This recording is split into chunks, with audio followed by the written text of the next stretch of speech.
radar on my phone and it might miss it. Yeah. I gotta run the other side over. You want me like a center or like this? Oh, okay.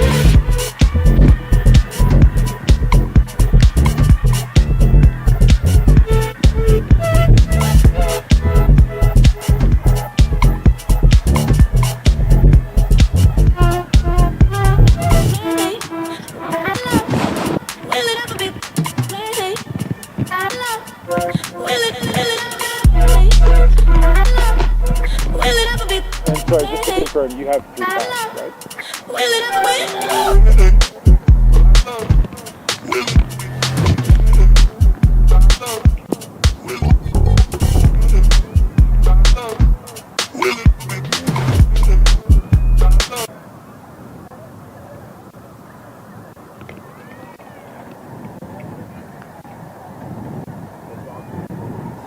Hello and welcome, ladies and gentlemen, boys and girls, to the 2025 U18 Women's Championships. Today's game between Team Alberta and Team Ontario. Myself, Cole Fortner, alongside me, Dave Standish. How you doing, Dave? Terrific. Thank you, Cole, for having me. It's don't get to see the 6-on-6 game all that often, so it's nice to be involved here for this national event. And this should be probably our best game of the day, I believe. Team Alberta and Team Ontario finishing 1-2 in last year's tournament, and already a bit of a interesting start behind the scenes. Won't go into too many details, but Team Alberta wearing black jerseys, which they have never done before. Yeah, a little black and blue, and we've had to adjust some numbers. Black numbers, white numbers, black jerseys, and blue pants. So, yeah, it's I'm loving this side cam here. This is looking terrific. So, shout out to everybody watching, both live and on demand, here at Shoaldice Park here in Calgary. But yeah, a rematch of the national championship. Looks like Alberta and Alberta and Ontario have some veterans who would have been in that game last year. A few rookies, but a lot of veterans as well that will be familiar with this national tournament and winning a silver medal or a gold medal, depending on which side you're talking about. Well, and there's definitely plenty of football stardom that we can list, especially in terms of Alberta, because we can see Alberta a little bit more, especially with leagues now like the South Alberta Female Football League. One of the notable players on the Team Alberta roster, in my opinion, is number 7 Brielle Rob Chan. She was actually playing for the Bantam Wildcats as well as the Safa Wildcats, and actually ended up winning the Division 2 MVP amongst all of the boys in the Bantam level. So plenty of players to watch on both sides of the game as you get ready to do O Canada. Yeah, it's the passion for the game. I mean, if you've been in this U18 for 2-3 years, it tells you a lot about their dedication to this particular sport.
I swear that orchestra under the benches gets better and better every time they play that song. Well, it's interesting to look out here down below our broadcast booth, Dave. We have Ontario taking up almost an entire section, Alberta taking up about a section and a half. So very, very clear divide in the stands already between both of these teams. And of course, in the spirit of reconciliation, we acknowledge that we are playing on the original territories of the people of the Treaty 7 region of Southern Alberta, which includes the Blackfoot First Nation tribes of the Siksika, Piikani, and the Gaina, the Stoney Nakoda First Nation tribes of Chiniki, Bearspaw, and Goodstoney, along with the Tsuut'ina First Nation and the Métis Nation of Alberta Region 3. And we turn our attention towards midfields for the coin toss. Who do you think wins it? I think there's a 50-50 chance for either team. That's fair. I mean, if you haven't seen 6-on-6, I've seen a few games for provincials here for Football Alberta, and those games can get a little, at the high school level, boys level, and those games can get a little crazy. I've seen like 82-78 kind of games, so we could be in touch for anything here today. 110 yards, but obviously you'll see the blue lines on the field. That's the limited width of the game. And we were talking off air before about the kicking game and how that works after touchdowns with converts. Yeah, different than what you'd see normally at the high school or CFL level, where the converts are reversed. So a kick is worth 2 points. So running in or passing in is worth 1. Alberta is deferred to the second half. Ontario will receive. This is game 3 of 3 today. Quebec defeated Team Indigenous, and Saskatchewan defeated Manitoba, both via shutouts.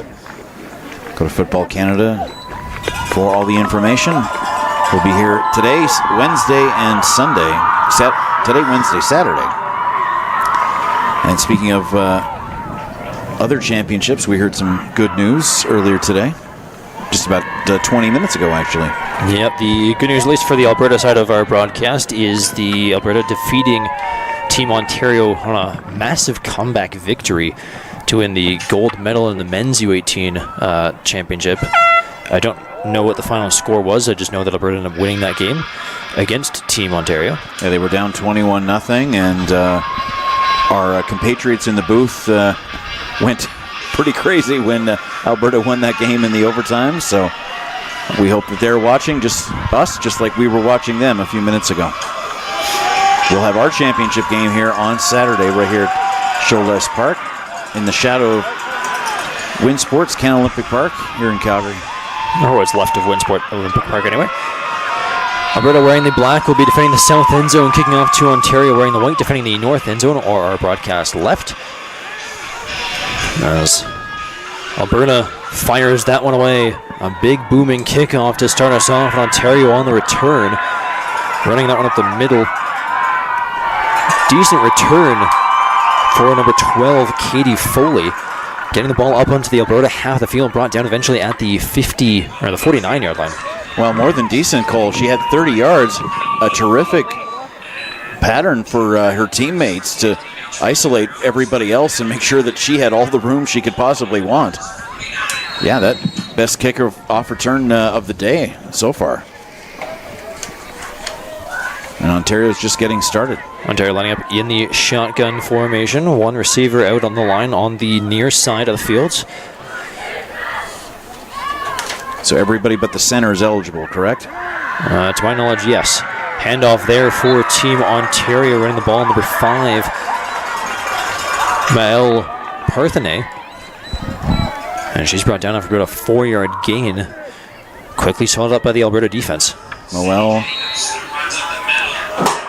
listed as QB, but running in that case, the Cumberland Panthers from Ottawa. So hi to everybody in Ottawa today. Ontario again lining up in the shotgun. Movement from the wide out. Takes the handoff on the fly sweep. That's Braylon Hawthorne-Harper. Brought down, forced to bounds by Brielle McDonald-Robchan on that far sideline. It will be close to the first down marker. It's actually going to be a yard short. It's 3rd and 1. RPA getting the Ontario crowd a little hyped. Tiny bit short. Well, at least the Alberta defense is there to get instructions from their coaching staff. Again, another shotgun formation for Ontario. Wide out on the left side.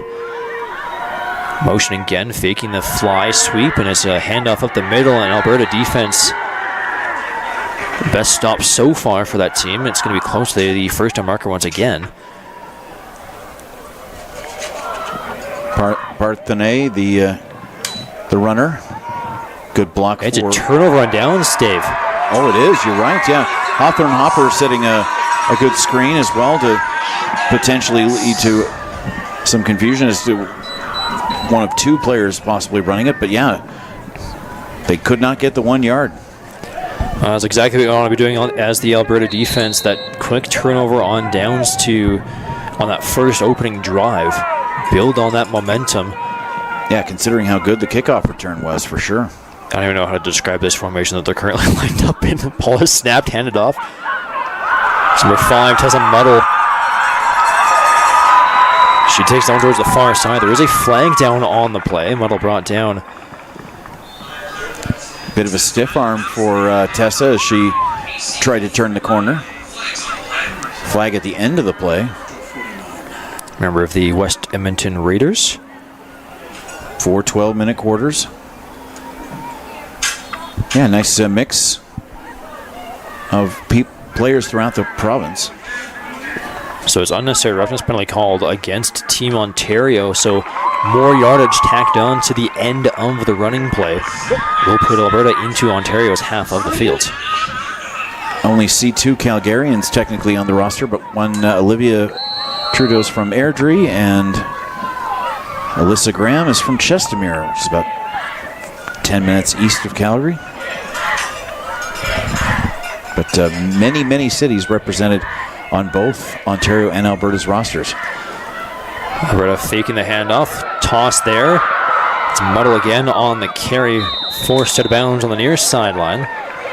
And that's a bit of a later whistle than what should have been happened, but you have more time and more strategies in a 6-player game, because either Foley, number 12, could have kept it for herself, or the option of kicking it out to Parthenay. It was a great catch for Muddle there, too.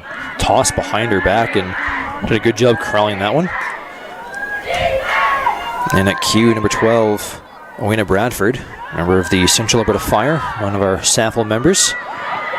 Handoff to Muddle. She finds a hole. There is a flag on the play, so this might be coming back, Dave. I believe that's probably going to be a hold. If not, that is a 47-yard touchdown for Muddle. Well, you talked about why the scores are so high is because of sometimes you only have to beat one guy, and there's not a DB or a corner waiting for you 20 yards down the field. But we'll have to wait and see. Usually where the flag isn't good news for the offense. No, and the fact that they're walking back, yeah, it's going to be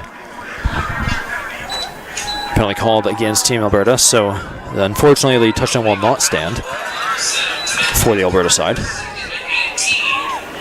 2 double motion to the right. 23 able to set up a good screen. Alyssa Graham, but it did get brought back. 2nd and 20. So the play worked. Do you run it again?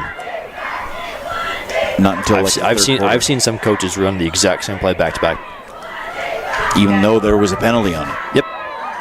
Well, let's see what happens. If it worked once, it could work again. 2nd and 18.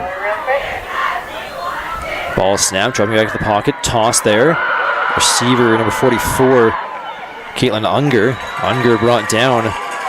Ready to go at the 50-yard line. We'll bring up 3rd down for Team Alberta. Well, the same double motion to the right. You'd have almost thought they were going to run the same play. And then they found Kirkland all by herself. And she had some time and space. Unger, member of the Sixsmith Shamrocks, hailing from Grand Prairie, Alberta. What I noticed in the first couple of games, Cole, was just, it seemed like the teams on the winning side had stronger tacklers on the defensive side than the teams that lost. We definitely saw that in the Quebec Indigenous game this morning. The speed as well from the Quebec side of things as Alberta punts away on 3rd down, finding a hole on that far side, number 12. as Kaylee Foley again forced to bounce around the 51-yard line. Another good kick return for Team Ontario. And another difference is that both teams are on the same side of the field, about 20 yards between each other. So again, a little bit of untradition. 50-50. Power on. 15. Katie Foley with another terrific return. This is her third year at this event. Nice. It's good to see returning players for, yeah, definitely, not just 1 but 2 years after the fact. It's good to see football growing across the country. Handoff there for Team Ontario. Running towards the near side is Parthenay, and she's brought down. Brielle McDonald-Rothchan in on the tackle. And Calgary Wildcat player that I mentioned beforehand, Dave. Yeah, well, she's living up to your hype for sure. She didn't fall for the fake to the left. It's about a 3-yard gain on that play, making it 2nd and 7. There's the fake to number 1, Hawthorne. And then they went the other way, but she followed it all the way through. One receiver to the near side. Shotgun formation for Ontario. Motion now. Snap. Throw is caught. That's Hawthorne Harper, and a big hit at the end of the play, brought down by a pair of Alberta players. Alina Bradford, one of them. I'm not sure who is the other tackler. Terrific work in traffic to be able to give your quarterback the lane to get the ball to you, even though you know you're being pressured from behind. And that's exactly what Braylon did. Triple teamed right afterwards, but she put the quarterback in a position that only she could receive the ball. There was no opportunity for an interception. 3rd and 1 again. Can they fix what they did wrong last time? Quarterback under center. Ball snapped, handed off, run up the middle, and right into a wall. Hawthorne Harper tried to find the run up the middle and got instantly shut down by the Alberta defense. It's another turnover on downs. Yeah, and her leg, fortunately, went the right way. If she was 20 years older, that might have been a stretcher job. Well, I was watching this replay here. Just that gap closes instantly, and great tackling from Team Alberta's number 55, Manuela Makambo-Konge. Yeah, her foot didn't land square either, so. Now taking the charge up the far side of the field is Olivia Trudeau. There's a flag down near the 50, near the line of scrimmage, as Trudeau did have enough yards for a first down. We'll have to wait and see if that stands pending the penalty. As Gordy, the mascot, makes his way through the stands. Ontario winning the championship over Alberta 25-8 last year. That's the first year Alberta hasn't won, to my knowledge.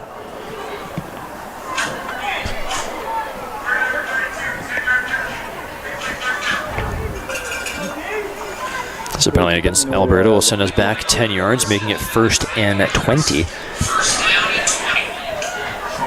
If you want that to the coach, anything. Penalties are costly.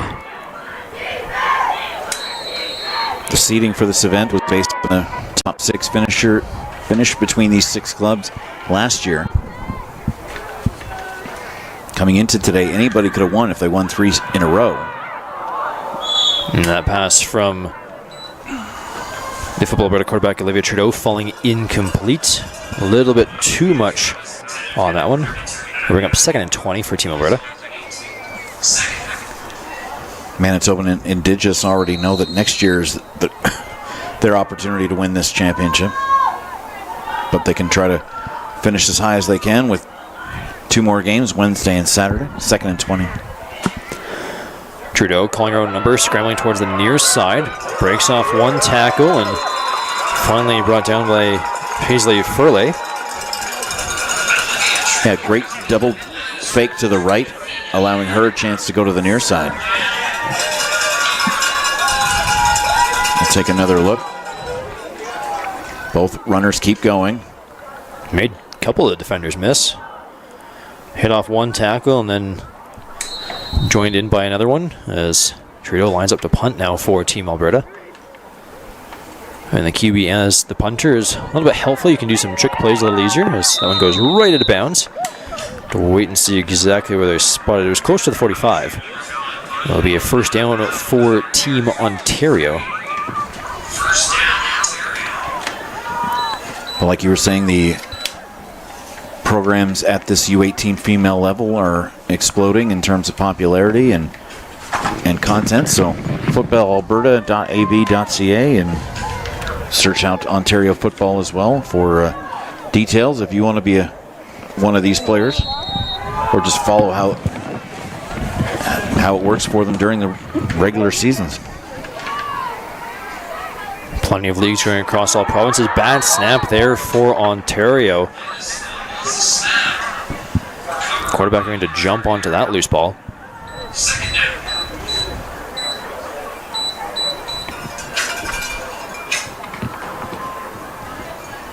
Yeah, I saw one in the previous game go 30 yards over the player's head. This one didn't stay off the turf.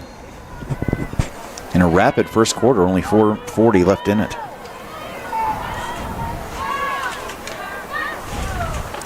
Ball snapped, quarterback moving towards the near side. Throwing that one towards near side sideline. Karina Grant's on the reception, brought down. Looks like it's going to be about 3rd and 5. And I apologize to any of our viewers at home. The Ontario quarterback is number 16. And that is not on the roster that we were provided. We'll figure something out sooner than later. Actually, let me go do that right now.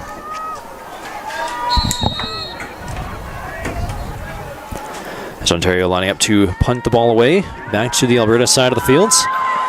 Back to return. Wearing the number 0. That's Portia Tomlinson. She gets brought down right about there, about a 44-yard line.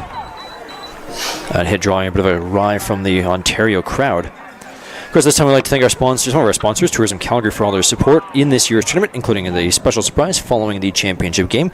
I'd also like to acknowledge the government of Alberta for their generous financial contributions to the U18 national tournament and their continued support to minor football in Alberta. Alberta lining up on the offense, back at their own 44, handoff there. Muddle taking that one. Brought down by number 10, Paisley Freely. Gain of 8 yards on the running play. Second down and 3.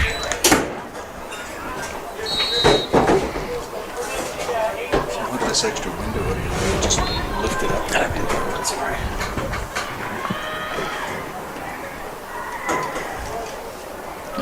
Getting our numbers sorted around. Yeah, Mael Parthenay is their quarterback. His flags down as Alberta tries to move the ball with number 44, Kirkland Unger. I think we've seen more flags in this quarter than we did in the entire game between Saskatchewan and Manitoba earlier on. For whatever reason. I had a feeling this one was going to be chippy. Another one against Alberta. It's going to be a holding penalty. Something that needs to be worked on over the next, 3 quarters and the rest of the tournament is the discipline from the team in the host province. So will these players take tomorrow off and then practice on Tuesday, or? I think you got to practice both days. Oh yeah? I know Callaway Park's involved one of the days. Well, that's terrific. Hopefully the weather can improve for that. They had a Stampede breakfast yesterday. Nice. All the teams were invited. Second down. Ball snapped. Trudeau running towards the near side. Sorry, that's Rowena Bradford in at quarterback again. Brought it down. There are some more flags down on the field, however, both sidelines.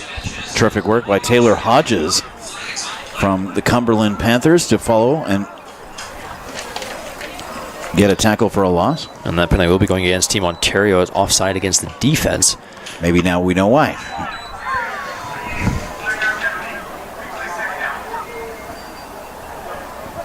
Offside on Ontario will bring it 2nd and 2. Yeah, watching the replay here, lining up offside on that far side of the line. And that blue helmet. Yeah, drawing that penalty flag. That was Hodges. That gave her that advantage to make that quick tackle. Alberta sitting in motion. Wayne Bradford waiting for the snap. Calls for it. And takes out towards the near sideline. Breaks a couple tackles. Brought down hard by number 11. Kaylee Daniel. Yeah, I think definitely some extra effort from these players that may have been involved last year. And Ontario looking to continue the streak, and Alberta looking to get revenge.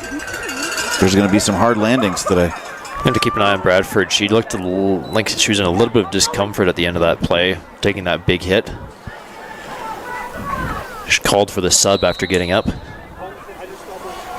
Chris Trudeau, the punter, anyway, for Team Alberta, will take that one and fire it down the fields. And again, the twisting knee, you have to be very careful on how you land. The ball did bounce out of bounds about the 36. First down, Ontario. Had a good punt control, though. Just kick it away from the returner. Especially when Ontario's returner has been lethal, so to speak. That's true. Terrific crowd here tonight, and a lot of people made the trip. We had baseball nationals this past week here outside of Calgary, and a lot of visitors from all over the country, from Quebec and Atlantic Canada, and Ontario, BC, Saskatchewan, and the same thing here. A lot of people, including this, as part of their summer vacation. So, Karina Grant's on the reception, instantly hit by Brielle McDonald-Robchan, shutting that screen passing play down. You see all the different helmets. It'll be weird for these players to go back and play against each other after building something here this week. You build friendships. Exactly. You see the same thing at the club level. You see the club players, they play at the club level and they play against each other at high school, and they like to get their photo ops after the games and stuff. So Ontario lining up in the shotgun once again. Motion from the receiver. Through the legs at the quarterback. Ball still loose on the ground. Some holding going on there, and a late hit.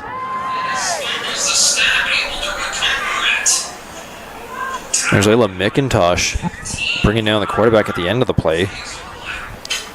Well, I guess the referee, well, there is a face mask penalty, but they felt that McIntosh was unable to stop her momentum. But what happened prior to that is what's going to be penalized.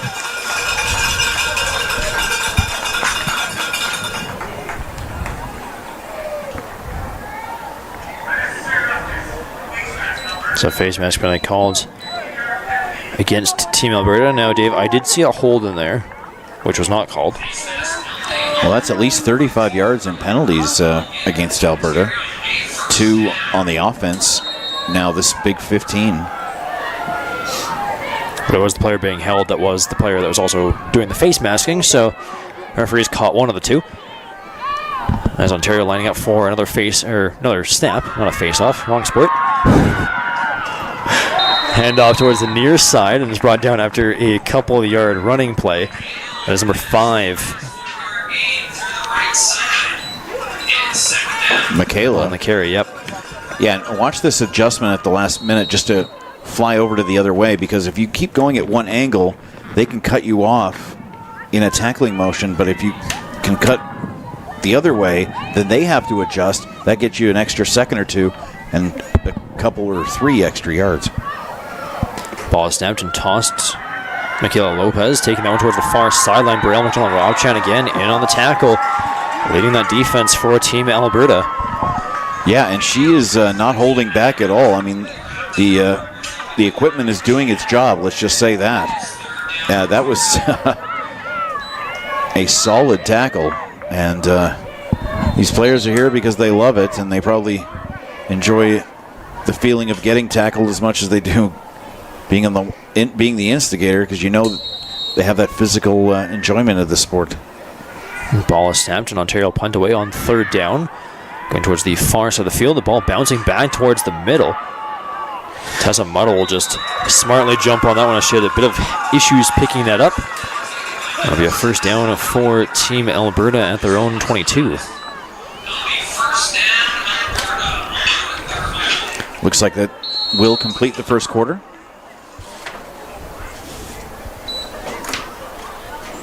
Or this will, barring an accepted penalty. One more play. Nope, we're going to switch. That was the last play. All right, the teams are going to switch ends. We know what's happening. I'm usually one play behind, so we'll make it work. This time we'd like to thank the Make a Dip Foundation, a sports foundation, for their support in growing women's sports at the grassroots level and innovating and developing programs across the province since 2013. Generous financial contributions for the U18 national tournament and their continued support in minor football in Alberta. You've seen a lot of good football so far here this morning, or this afternoon and evening. I think this has definitely been our tightest games, though, so far. Oh, definitely, yeah.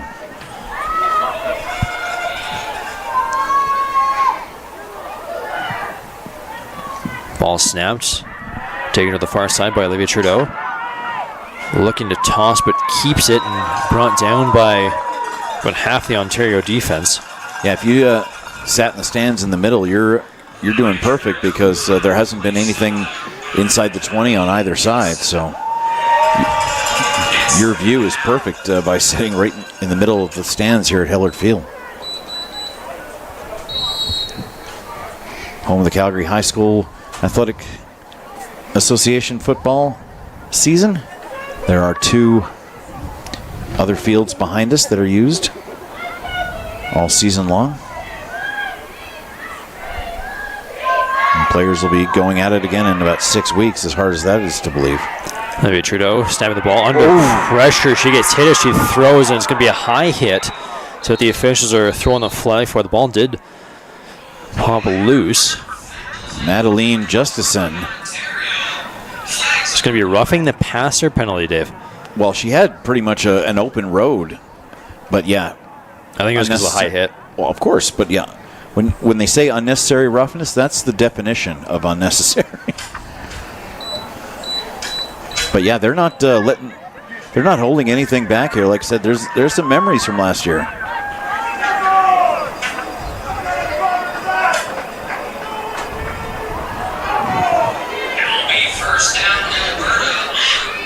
First down at the 38. Yeah, no blocking whatsoever, but Justison just was a little bit unnecessary. Well, when you force the turnover as well, it's not really what you want to be doing to get the turnover, but turnover does not stand. Alberta has the ball as Olivia Trudeau hands it off. Finding a hole, number 8. As Lacey Muth. That was a good run for Team Alberta, getting right up to midfield. Yeah, absolutely. Again, there's so many more lanes, even though it's a narrower field than the traditional that we have at the CFL level. But when you have 5 players, one of whom tackles you, but the other 6 are all trailing behind, that shows you how much pure speed she has. As Olivia Trudeau lining up for another snap. Motion in the backfield as she takes off towards the near side. Waiting for some blocking help. Breaks one tackle, still pressing forward, and the officials will blow that play dead. There is also a flag back near midfield. And that's good play calling and description by the coaching staff, because they knew where they had to be and how they had to set themselves up so that the runner had the path to more yardage.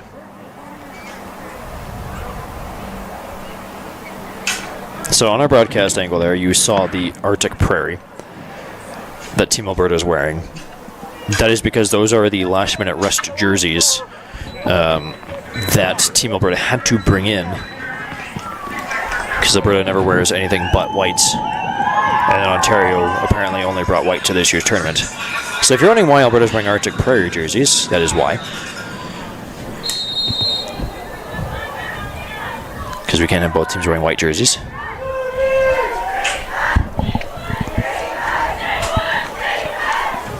Some logistics issues prior to the tournament. This ball snapped, moved towards the far side. Finding a hole, number 32. She could go all of the way. Hunted down. Not tackled. Touchdown, Alberta. Abby Vu opens the scoring. Terrific patience, terrific awareness, and just waiting for her lane to open, and then putting on the accelerators. And our first score of the game here in the second quarter. She takes that one right around the outside, switching arms to protect the ball, keeping it towards that far sideline. And that was terrific. And just around the edge, it was gone. Yeah, Lacey Muth, number 8, threw the perfect angle block because that eliminated Madeline Justison's ability, 27, to cut off Vu's run. I think Calais Daniel almost getting there, trying to make the one-handed stop. So that is definitely a team effort touchdown. As the convert is good. Not the foot of Portia Tomlinson.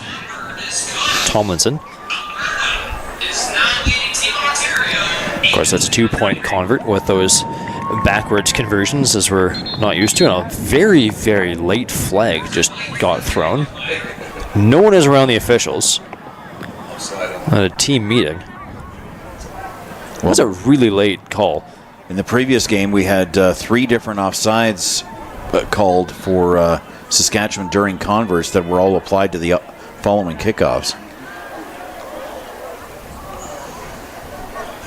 Yeah, but usually you don't see it that late. No. The teams had cleared it off, celebrated the extra points, made their changes, and it's a legal substitution penalty. So convert will stand. It is 8-0 for Team Alberta. And they will kick the ball slightly further forward than normal because of the illegal substitution penalty, because that will be applied on the kickoff.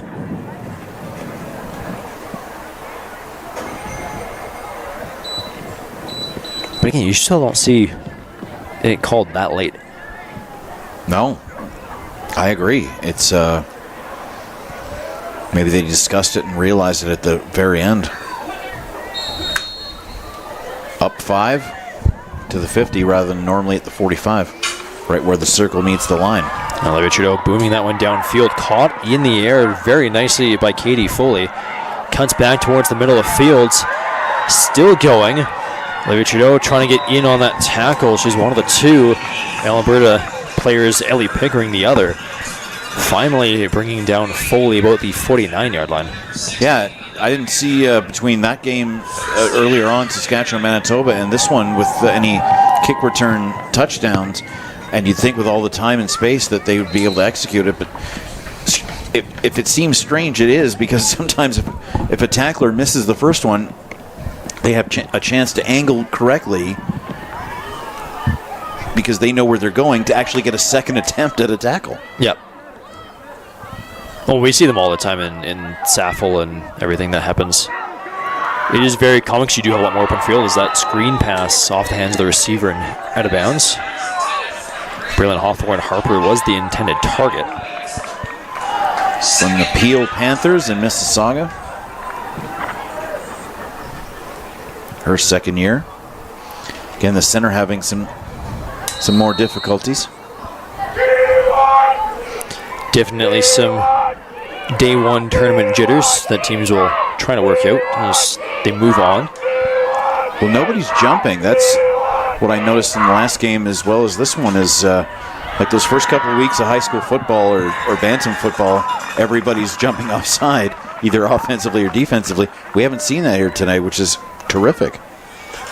Mel Parthenas finding her receiver, Elsa Blum, on that passing play. It's going to be 3rd and 2 for Team Ontario.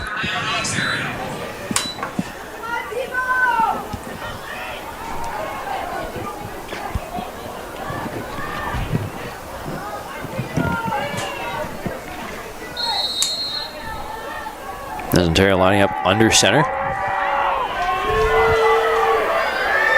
Parthenay calling the shots, handing it off.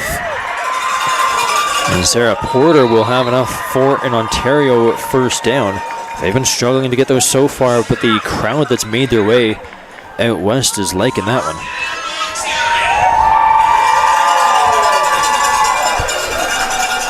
They always talk about how football is a game of inches. It can also be the game of milliseconds, because there was just a tiny bit of confusion in the Alberta defensive line, just a quarter of a second, and that led to Ontario being able to execute and Alberta having to adjust just that little bit later, which led to extra yardage. That ball snapped, another low one, but handed off to Hawthorne Harper, brought down. Another tackle for a loss. The Alberta crowd loving that one. Yeah, she just could not get turned. We see that at the high school level all the time. It's you run past the numbers and then try to turn right or turn left. That's kind of what she was going for there, and could never make that turn. We'll take another look. Ontario trailing 8-0 here. A great job from the quarterback to get that back up into the hands of her running back, and then Alexis Pearson coming out of nowhere from that shot camera angle and make that tackle. Screen pass now for Ontario. Up the near sideline again. Hawthorne Harper, the ball carrier, brought down on the near sideline. We'll bring up 3rd and short. And you notice that waist hip height type of level. If you go for the knees, especially on a previous play like that, she is probably able to adjust to it and then turn that corner and get a long run. But terrific tackling on that play and on this one. You can see it exactly. They've learned the right way to do it, and they are executing it correctly. Good group effort on defense. Pair of players making the tackle. So Ontario lining up under center one more time. Ball snap, toss. Running back finding a hole. Does have enough for the first down. That's Sarah Porter, the ball carrier. And again, it's the idea of, like I said, you see these 6v6 games, it's 60 to 50, 70 to 60. We're not seeing that here because, again, these are the all-star players of these respective provinces. But they're able to cut off lanes, are able to anticipate tackling correctly. With there's a lot of geometry to this sport. That's why they teach it to you in school. Well, not the only reason, but it shows you how good these teams are when we're not at 40 to 40 right now. Quarterback taking the snap. Going for a pass towards the far side. Ball up in the air. It is picked off. The Alberta players fighting each other for it. I'm not sure who ended up with it. Well, in the NFL, they give half sacks. Can they give 2 half interceptions? Because that's basically what that play was. Right, they'll give back credit to Ellie Pickering. Roughing the passer on Alberta. Oh, there is a flag in the backfield that we did not see. I'm sure takes away from the play. The 2 players are having a good laugh, just like ripping it out just for the statistic, but unfortunately it disappears. And yeah, it's going to be roughing the passer called against Team Alberta. That'll be an automatic first down for Ontario. That keeps their offense on the field and takes away that Pickering interception. We'll have some halftime stats for you thanks to our crew down at the other end of the stadium, but that's at least 50 yards in penalties for Team Alberta. Not what you want to be doing here at the elite level. And now one team is finally inside the 20. Ball snapped, another low one, and Brielle McDonald-Robchine into the backfield, bringing down Michaela Lopez. And if it's 12v12 or 6v6, if a lineman has an open road, they're going to make a tackle against a running back or a quarterback. And that's exactly what occurred. So I know we don't have the ability to control the camera shot, Dave, but I will say we do have a 3rd team that's entered the fields. If we look towards the north end zone, there's about 5 jackrabbits that have entered. Oh, we're probably going to have a race here at halftime. Another snap for Ontario, faking the toss, throwing that one towards the end zone. And Parthenis' pass falling incomplete. We'll bring up 3rd and about 15. If you're with us for the Saskatchewan-Manitoba game earlier, I don't think they missed one of those over-the-top type 20-yard plus receptions. It was terrifically done. Just a little bit unlucky here for Team Ontario. And Parthenis' throw. But again, not a bad throw, just slightly over the head of a receiver. And falling incomplete, and Parthenis will look for a pass again. Throwing this one short. And off the hands of the receiver and into the turf will be a turnover on downs. We do have an injured Ontario player down a little bit further down behind the play. Dropped on the play. That will bring up first down for Alberta. That's number 1, Braylon Hawthorne Harper, of course. You hope every player that goes down ends up not having any serious issues. Hope they're able to get back swiftly. The third down gamble did not pay off. Since 2013. We'd also like to thank the Lynn Fletcher Weddings and Oculus Wealth. Let's give a shout out to Hilberg and Burke and NFL Canada for their support in providing special gifts for all of our tournament award winners. Also, don't forget to check out football or NFL Canada's photo booth if you're able to make it down to Shoal Ice, if you're one of our Alberta listeners, or you're coming down later in the week. And out there, right up the middle, instantly brought down by the Ontario defense. That run going absolutely nowhere. Alyssa Graham, the ball carrier. Yeah, double teamed right at the end of the play. Stick around for our Player of the Game awards for both teams, for both offense and defense, and that's a good vote for a couple of defenders for Ontario, Madeline Justison among them.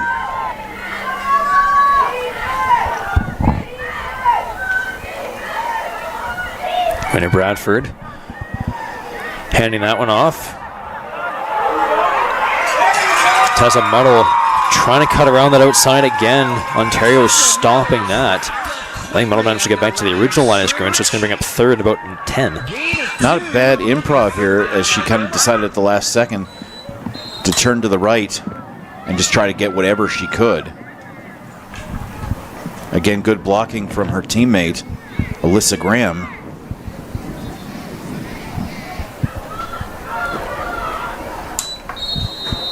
Or else it could have been a shorter run. Alberta lining up for a punt on third down. That is blocked.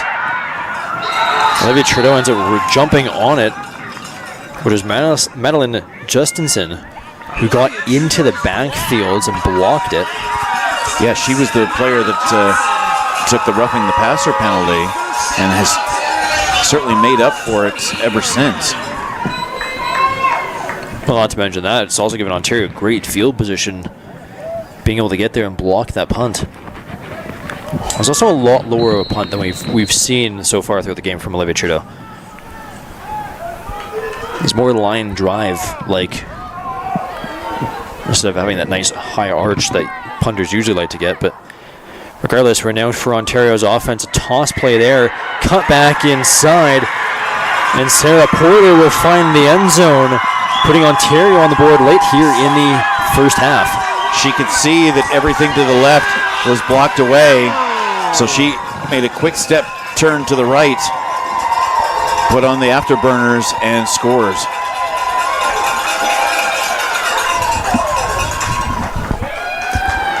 Of course, the Ontario traveling crowd liking that one.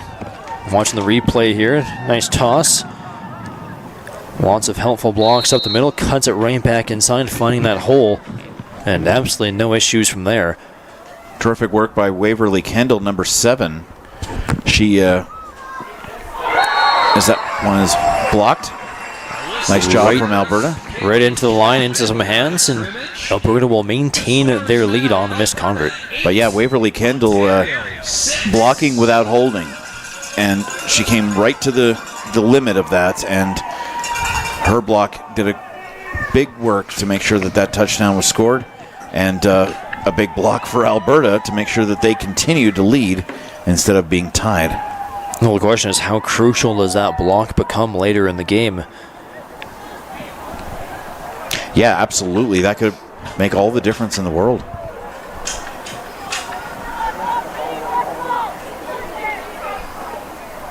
Well, especially when it's taken this long for both teams to actually find the end zone as well. That could, theoretically, this could be the final score. That could be a very costly block, as a high chip shot on the kickoff from Ontario is scooped up by Team Alberta. Kirkland Unger on the kickoff recovery. Ball spotted at the 45-yard line. Just trying to go over everyone's heads, maybe trying to get that 10-yard rule and recover it for themselves. Looked like she tried to place it where no one was on the field and hope for her team to get there, but unable to do so on this occasion. 2:47 to go here in the second quarter. Olivia Trudeau back in the pocket, waiting, firing, almost intercepted off the hands of Khaleesi Daniel. Or Kaylee's Daniel. Olivia Trudeau's pass is nearly intercepted. Bring up second down for Team Alberta. Yeah, and the player that got in her face was immediately apologetic.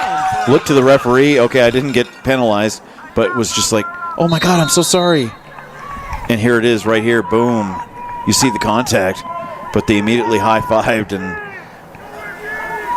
now let's see what happens next. Again, an open lane that Ontario's been able to exploit, and Alberta's going to have to fix at halftime. Olivia Trudeau taking the snap, tossing off to her running back. Lacey Muth will drop instantly in the backfield, handling that one a little awkwardly. It's going to be a loss of a good chunk of yards for Alberta.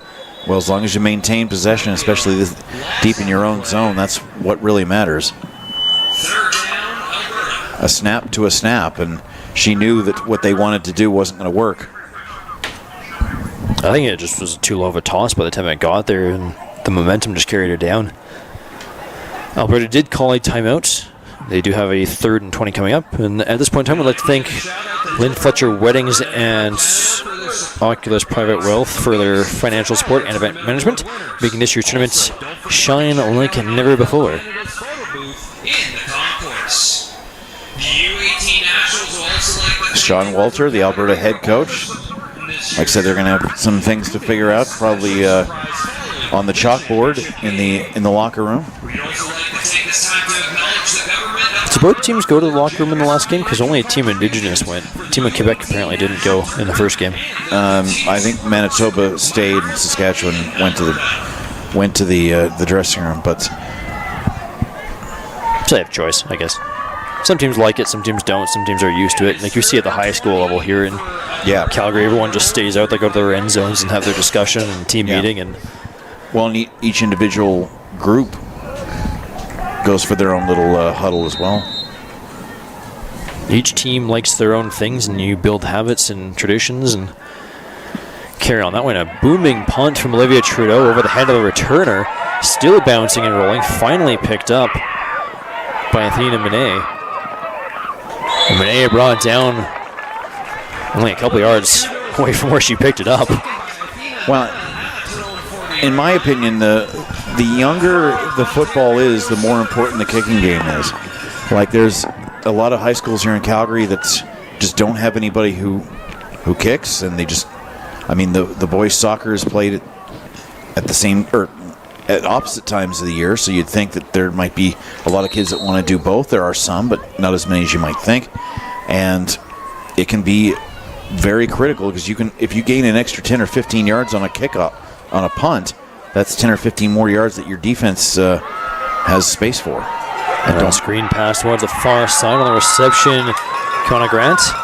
Because they're only going backwards, so if they have more room because you had a better punter, it pays off more than teams really think. No, it's definitely a huge strategy element in football and just field position in general. If you can win that turnover yardage battle essentially on punts and stuff, it's definitely a big factor and can be in the outcome of the game. Darius have the ball, going for a RB screen on the near side. Brielle McDonald-Robchan wrapping up Braylon Hawthorne-Harper. It's going to be a couple more yards on the gain. It'll bring up third down for Team Ontario. And that's not an easy ball to hold on to. You want to make sure that you land properly based on being tackled. You want to make sure that you don't fumble the ball away based on how they're tackling you, and that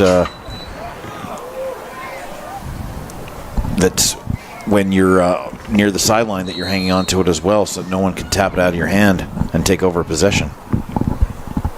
So we've seen a couple of teams run it where they're running multiple quarterbacks throughout the game. Alberta is one of them. Ontario, to my knowledge, has been the only one that's actually run just one quarterback so far throughout the entirety of the game. Handoff up the middle, instantly swallowed up by the Alberta defense. Sarah Porter had nowhere to go. That hole was not there. And that will be a turnover on downs. It's a first down for Team Alberta. They get the ball at the Ontario 50. Yeah, the three linemen kind of split into three different lanes, but one of the defenders was able to split in between them and take down the ball carrier, which led to the turnover. Both these teams fighting for just any form of momentum here. Yeah, that's the problem, is you're creating the hole for your person, but you're creating the hole for them to attack your teammate as well. Wayne Bradford taking the snap, looks for a toss option ball, fumbled on the play, still loose, rolling around on the far side of the field. Yeah, Bradford had no clue whatsoever that Justin was behind her, and she's still, well, now she's gotten up, but no, she's going to need some work from the trainer. And take a look at this one, Cole. Again, just no idea, and then you land hard on a knee or a hip bone or anything like that, and you need a few extra seconds. That can almost be ruled as we have the advantage of the broadcast replay angle up here, but that could almost been ruled as a dangerous tackle because the tackler did leave her feet, which you're technically not allowed to do. That could be penalized. Don't get me wrong, the officials have been doing a great job here this tournament. That's just a player safety issue. But that's also not the first time that Owena Bradford's been a little shaken up after a hit. So Olivia Trudeau comes back out onto the field. Loss of 4, 2nd and 14. And we'll also note that that ball was recovered by Tessa Muddle, which is why Alberta kept possession. Olivia Trudeau running towards the near sideline, right into number 3, Athena Monet. Ontario is trying to call for a penalty there. Nothing from the officials. I'll bring up 3rd and about 2. Some great downfield vision from Olivia to know that, well, she could have been busted up very quickly, very at the beginning of the play, but knew that going to her right to the near side was the right way to go, and prepared to be taken down at the same time. 3rd and 2.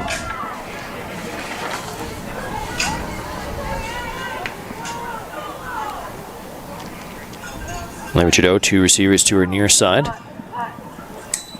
Takes a snap. That one's low. She picked up off the ground, and that pass behind one of her teammates falling incomplete, and that's going to be a turnover on downs. I'm not sure if that was the right play call for Alberta there.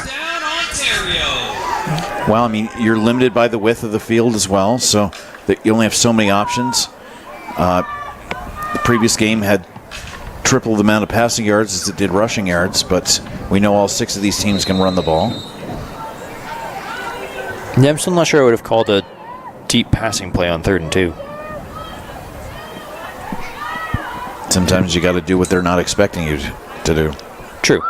As this pass there from Team Ontario, intended target on the far sideline was Braylon Hawthorne-Harper, covered pretty well there by Brielle McDonald-Ropchan. It falls incomplete.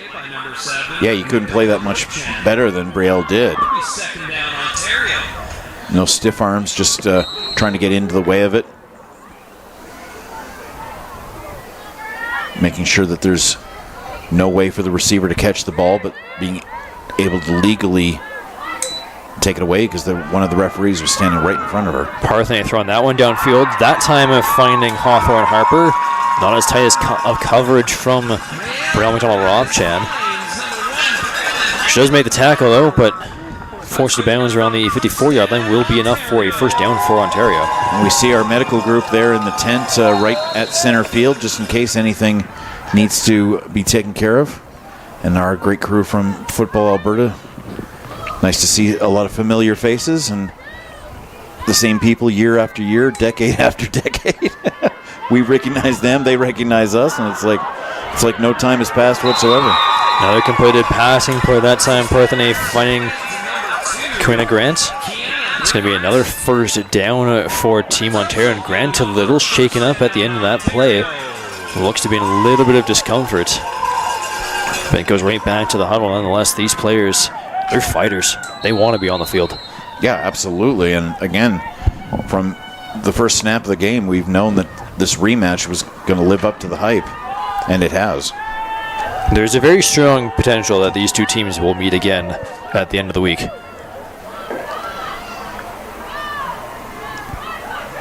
And how they were playing today is definitely the reason why. Is the quarterback for Ontario tries to scramble out of the backfield, brought down. I think she might have a yard of a gain. Once again, that's Parthenae. And when it's 6 teams like this, it's sort of a unique way to do it. Like, it's almost a 2-year road to the championship. Like, Quebec, as I mentioned, Manitoba and Team Indigenous lost today, so they cannot win the 2025 title. But they literally can, with 2 wins to Wednesday and Saturday, can build up their ranking to have a more favorable game in Game 1 of 2026 to try to win that one. So these games are, for them, are important. I mean, yeah, you're not going to fly across the country to lose one and then fly home again. But it's, like I said, when it's 6 teams, it's a very cool kind of way to do it. Even with 8, you can just do a straight March Madness style bracket with consolations and stuff. But this is kind of unique too. It's like set yourselves up for next year. Try to finish 3rd or 4th rather than 5th or 6th, because it can actually help you to win the 20.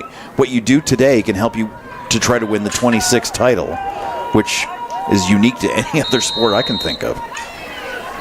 Well, it's definitely, it definitely puts an interesting take on it. Well, yeah, at least it's not just 2 consolation games until you fly home on next Sunday. That was a laser of a pass from Parthenae. Unable to handle it was a receiver on the far side, Karina Grant. Bring up 3rd down for Team Ontario. That had some heat to it. We could use some heat. We've been staring at dark clouds for the last 48 hours after a massive thunderstorm on Friday night. Yeah, I watched those clouds roll in. They actually impacted one of our teams coming in to the tournament. Team Quebec was delayed for about an hour circling the Calgary International Airport because of that massive thunderstorm we had roll through. Oh, wow. Very low clouds. Very, very dark clouds as well. But they did get here eventually. They did land safely. And terrific punt from Ontario to pin Alberta deep behind their own 25-yard line. So what do you do here with 4 seconds left in the half? Do you go for it with it being a 2-point game, or you just play it safe and take a knee? When you're at your own 25, I think you take a knee, because the risk of being tackled and then running it back are higher than you going 80 yards in the other direction. Well, we'll see if you're right on your call or not. See if Alberta's coaching staff agrees. There Trudeau taking the snap, looking deep, finding a receiver. Number 8, Lacey Muth. Hey, if you can get the coverage and you've got a reliable play, then go for it. You just never know. And that will do it for the first half. A very close first half. Both teams scoring. It is 8-6 in favor of Team Alberta. Our first game where we've actually had both teams score. And that's a play you can run now and then be confident in to run in the 3rd or 4th quarter, or even on Wednesday or Saturday.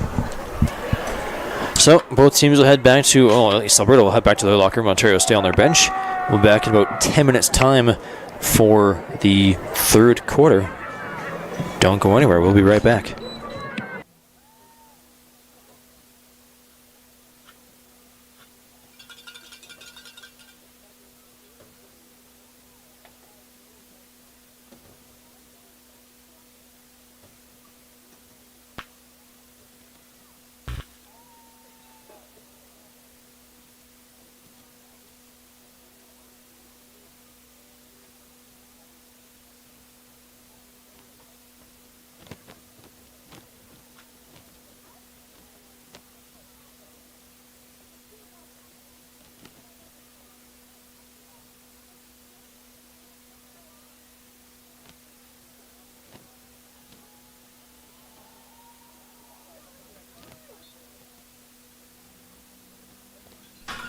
Just a reminder to get your 50-50 tickets. And also, if you're hungry, please check out the Birdie's concession located on the concourse.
You want right here? Alberta, you deferred your choice to this. What would you like to do? You'd like to receive. Terry, which end do you want to kick from? Kick, so I had you ladies to switch sides then, please. Alberta. Shooting on this end. Great second half. Thank you. Good game so far, good game. Go girls. Good job and good luck. Okay. Thank you, Red. Thank you, Red. Thank you, Red. All right, welcome back. Looks like Alberta will receive the ball first, if I understand my referee signals correctly.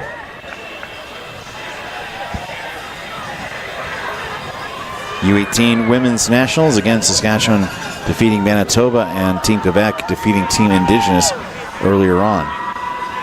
Go to Football Canada for all the information as to when your favorite team plays next and what link you can watch to get to it.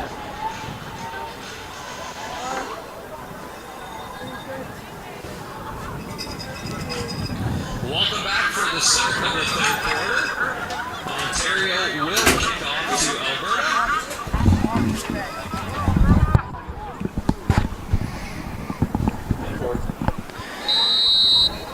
Welcome back, Dave.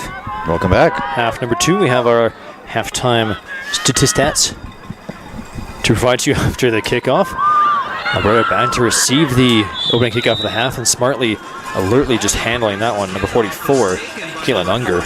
Now let's go over those halftime stats. First downs, Ontario 6-4. Yards rushing, Alberta 91-49. Yards passing 32-7 Alberta. So both teams relying on the rushing yards a little bit more than the passing yards. Total offense, including team losses, 72 for Ontario, 102 for Alberta. Completions 10 for 15 for Ontario, 2 for 4 for Alberta. Big issue here, Alberta 6 penalties for 70 yards, Ontario 4 penalties for 40 yards. That's not a good halftime stat even if you're in the Super Bowl. So both teams are going to have something to figure out and fix in half number 2. Flag on the far side of the field. Just as I say that, another flag comes down. And Trudeau was the ball carrier tackle from behind. Another leaping tackle from the Ontario defense as Madeline Justin in on the tackle. And again, you could see Olivia Trudeau's vision and where she wanted to go. That blue line on the field is not as easy to pick out as you might think. No flag on the play. We'll resume as normal after a 3-yard gain.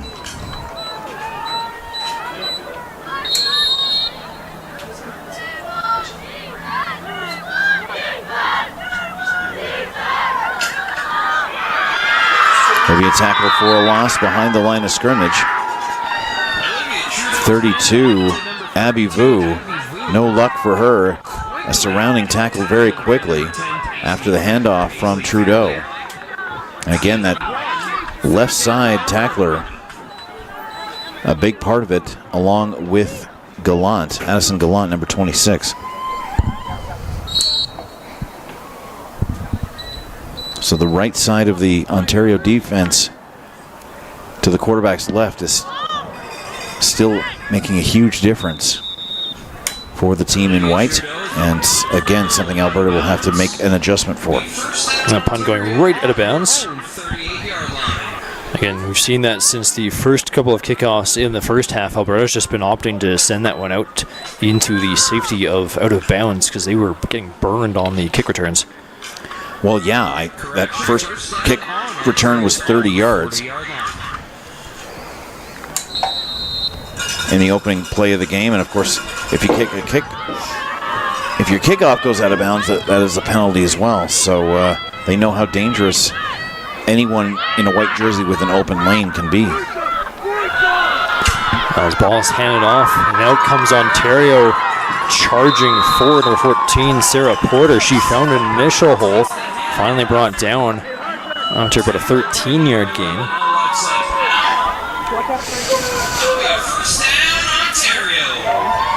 Of course, giving Ontario a first down.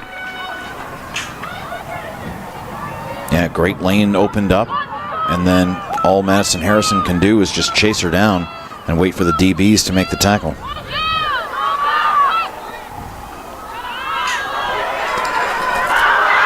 Another running play for Team Ontario. It's again Porter running up the middle again. Another terrific adjustment for Ontario to go through a different hole in the offensive line. Sarah Porter, as you said, Cole, just finding the right holes.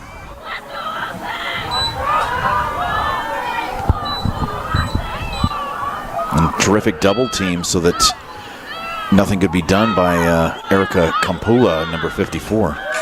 Another run for Porter.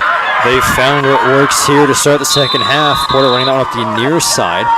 Finally brought down by a pair of Alberta defenders. So now going to be another first down for Team Ontario. I always used to say Wally Buono was the king of halftime adjustments because Stampeders back in his era in the 90s always had terrific second halves, and especially early third quarters. I think Ontario's taken some lessons and figured some things out.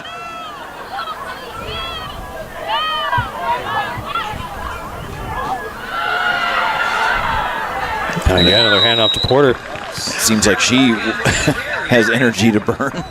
The go-to player right now for Team Ontario, and why not? She's getting yards, getting the first downs. Not necessarily in every play, but they only had 49 yards of rushing in the first half. That's is close to being surpassed here in the first 3 minutes.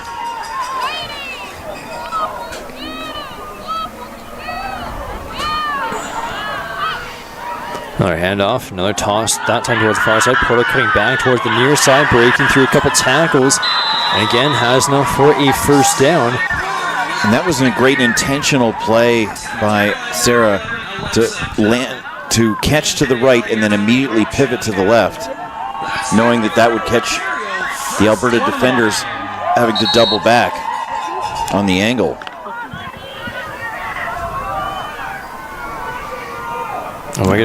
Her intent was always to go to the left and prevent the straightforward tackling. Here, our next stoppage, Dave, we have a winner of our 50-50. That happened here on day one. Another handoff to Porter. She seems to be exploiting a different lane with every run so far. It's been, 5 or 6 in a row now. I mean, Ontario's managed to get inside the Alberta 10-yard line, so it is very clearly working. So why not keep going back to her? She's finding those holes. She's getting those yards. She's probably wanting the ball every time. She's probably not asking for a break. So what Ontario does here, if they go back to Porter, if they do something different. Ball snapped, handoff right to Porter, running up the middle. Not as many yards on that one. And forced back by the Alberta defense. It's going to be interesting to see where they actually spot this one. It's always going to be forward progress. But, yeah, again, a different hole every run. I have to admit, it does seem weird to see photographers and other officials technically in the end zone, even because it's not the whole 20 yards that they get. They only get 10 yards of depth. That's the shortest run of the drive for Porter. Stopped after about a 1-yard gain, makes it 3rd and 2. Ontario lining up under center. It's Parthenis tossing that one to Porter. Porter finding a hole, breaks the tackle and is into the end zone, giving Ontario their first lead of this game. Yeah, it wasn't 3rd and goal, but she turned it into one 7, 8 in a row, I think. So, again, energy to burn here. I think she might finally be tired. I do have an Ontario player down at the end of the play. And, yeah, I've never seen that before. 7 or 8 in a row to the same player. But hey, it worked for them, so why not 100%. Keep going back to it? And again, a terrific angled block, taking away a tackling lane by Kaylee Ryan. Nice job for Kaylee. Yeah, Sarah Porter, 14. Peterborough Pagans rugby team. So she's from Peterborough, Ontario. So hello to everybody watching in Peterborough tonight. If you're playing rugby, that's double tough right there. Just signing up shows you how tough you are. As Trio lining up for the kick for the convert. There is some early flags movement on the line.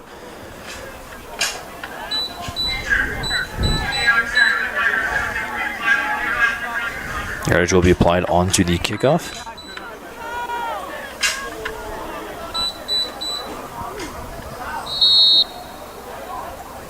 So redo the convert attempt. Ball down. Alberta looked like they could have blocked it. Players looked a little bit timid of trying to block that ball, but it ends up going through. Ontario 14, Alberta 8 with 6:29 to go in the third quarter. And Dave, our 50-50 winner, it's a C-Ticket C 1-1-2-1, and Serge Bouchard, the 50-50 winner of day one. We are doing 50-50 on day 1, day 2, and day 3 of the tournaments. So he's buying the Tims then and bringing it up to us? No idea. No idea how much he won. Well, you can see the Tims in the background, so. Yeah, quick little walk across the parking lot. Serge, you're buying the popcorn tonight. Of course, big congratulations to Serge Bouchard, and good luck to everybody else throughout the rest of the tournament for our other two 50-50 draws. And we talked about how the convert was missed on the first touchdown by Ontario and how important that could be, especially if Alberta can tie it up. Then that convert could make all the difference at the end. First, Alberta needs to receive the kickoff and march downfield. They've done one of those two things so far. Received the kickoff, and it is returned by Kirtland Unger to the 51-yard line. Yeah, inside the center circle, the offense has had not only the halftime break, but the break of watching the Sarah Porter show. So now they've had more time to rest and to reorganize. Of course, I'd like to thank our football sponsors, Football Canada, Football Alberta, the CBFA, SAFL, the Calgary Stampeders, and NFL Canada for their help in this year's tournament. Bradford in at Q for Team Alberta. It's a bad snap, and she's brought down in the backfield by Team Ontario. Number 26, Addison Gallant. Yeah, and unfortunately, anything that might have been possible downfield got negated immediately by her mishandling. I believe that's our first sack of the game. Yeah, we only had one in the Saskatchewan-Manitoba match. I'm not sure we had any in the Indigenous Quebec match in the first one either. There were a few tackles for a loss of running backs. So Bradford handing it off to number 5, Tessa Muddle, taking on toward the far sideline. Well, that worked for Alberta in the first half. Muddle's forced out of bounds, pushing close to the first down marker. And again, another adjustment. A quick little stutter step left, right, just to gain those extra 2 to 3 yards. We're not used to that drawn-on extra blue line that we have on the fields for the narrow fielder, so it looked like the Alberta player got a little bit further, but ball spotted back near the 54. Or she actually did step out of bounds. Bradford taking a snap, handing it off, running back up the middle, instantly denied by the Ontario defense. That's going to force a turnover on downs. Paisley Fraley from Chatham, the Chatham-Kent Cougars. And this quarter could not be going any better for Ontario. Stop, touchdown, stop.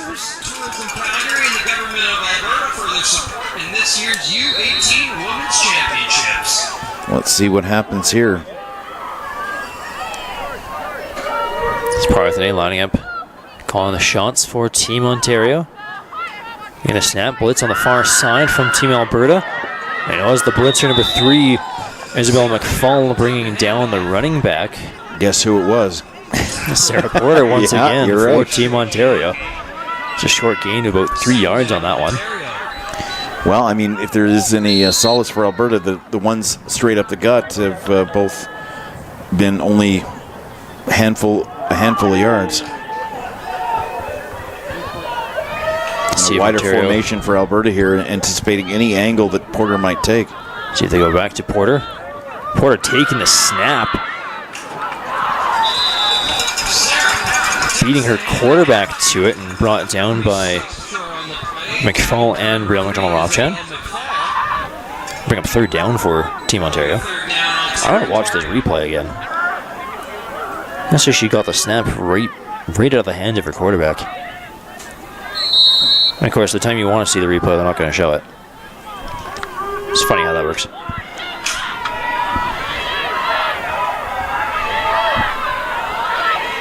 Ontario lining up for third and about 2. Handoff at the middle. Porter stopped by the Alberta defense. Terrific work. Isabel McFall, number 3. She timed her advancement to the millisecond perfectly so that she didn't jump offside. Had the right angle, the right lane, and cut Porter right off. Well done. And that's 3 consecutive tackles by McFall to deny Porter enough yards for a first down, forcing the turnover on downs, and Alberta looking for an answer with 3 to go in the third quarter. Yeah, they need any sort of sustained momentum right now. Olivia Trudeau tossing that one. She's in at quarterback. And that became sort of a panic situation. She didn't want to get sacked, but I think the intended play call got disrupted by this well-constructed defense. And again, the right side of that defense, Justison again, seems to be getting to the quarterback much easier in this matchup. Trudeau hitting for the snap. Gets it. Under pressure, she scrambles to the near side. No help from the offense as Ontario managing to get through the line. From the quarterback under a lot of pressure. She does make something out of nothing, gets about 5 yards on the play. It was the plan all along for her to call her own number. And maybe a bit of helmet to helmet there. But incidental contact. Alberta lining up in punt formation on third down, 3rd and 4 to go. Another booming punt towards the far sideline from Olivia Trudeau. It's bouncing and rolling. Almost coffin corner right to the goal line. And what can Ontario do on that return? Returner instantly dropping at the 12, or at the 10. That's number 12, Katie Foley on return. They'll have to go 100 yards in the other direction, but that's the trouble is when you're slowly trying to get to a ball because it's rolling, but it won't roll in any sort of pattern, that gives the faster defenders a chance to catch up to you, especially when your back is turned. There's a flag down on the play back near the 20-25-ish area. There's a flag on the play. Again, Alberta needs to build some sort of positive momentum. Stopping Porter Also like to thank 3 and out was a good start, but they weren't able to do much in their offensive possession afterwards.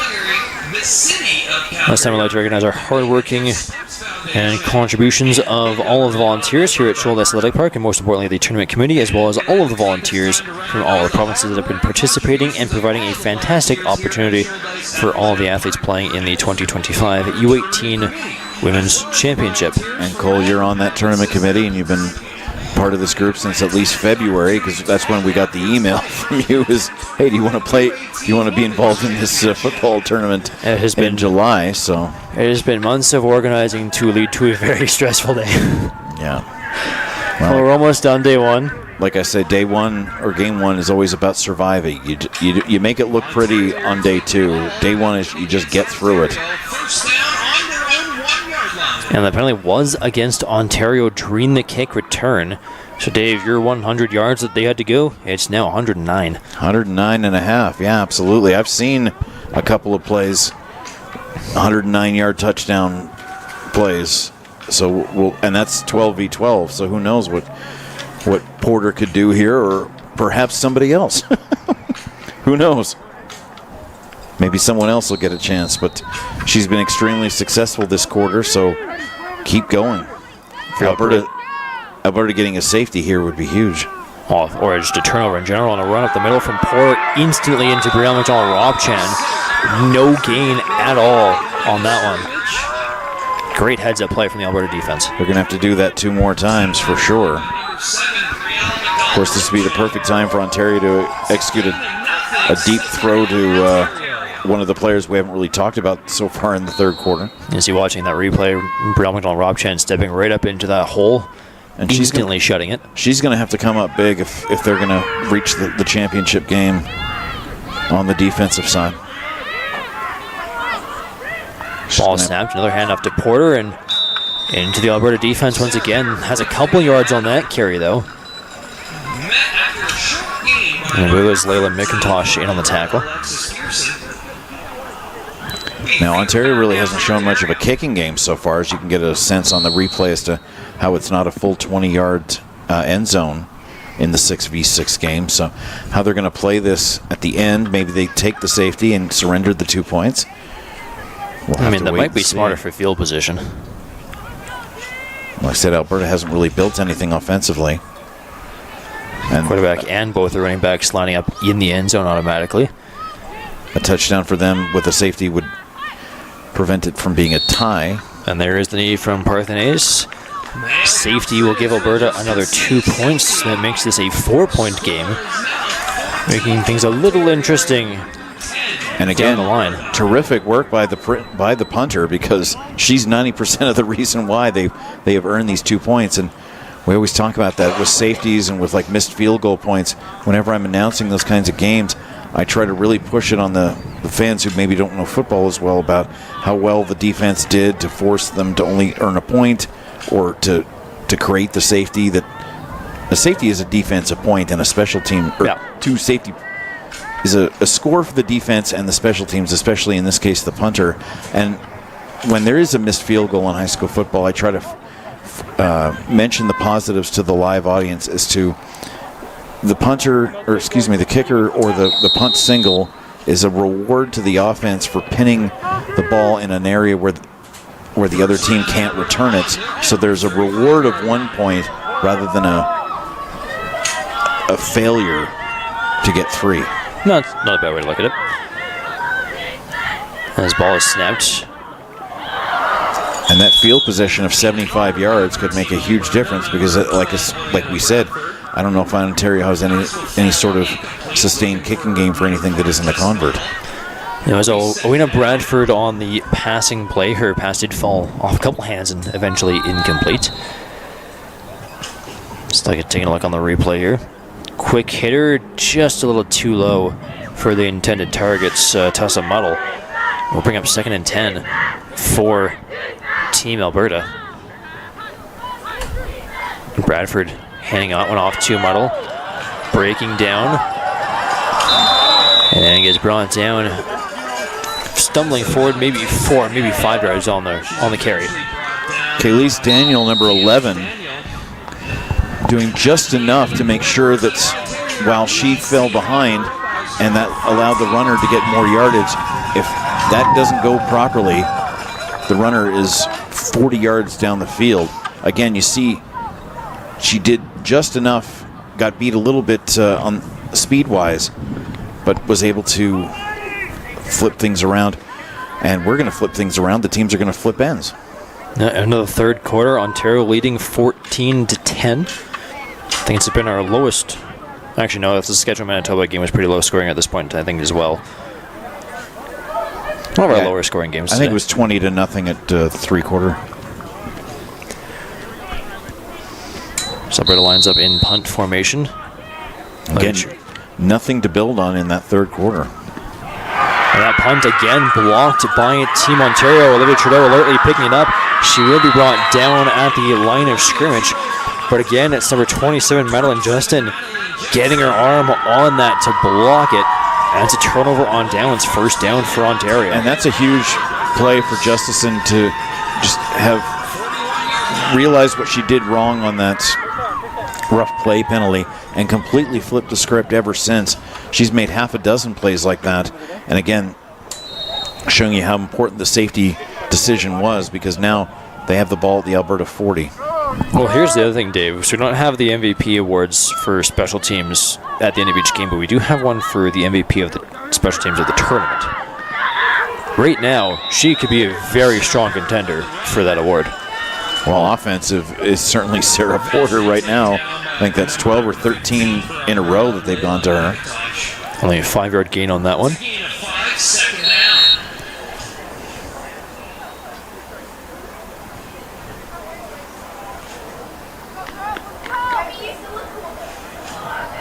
Ontario's definitely looked like the stronger team so far here in the second half, wearing out that Alberta defense as much as they can. Passing play this time for Ontario. Quarterback opting to keep it. She was close to the line of scrimmage before tossing it. It falls incomplete.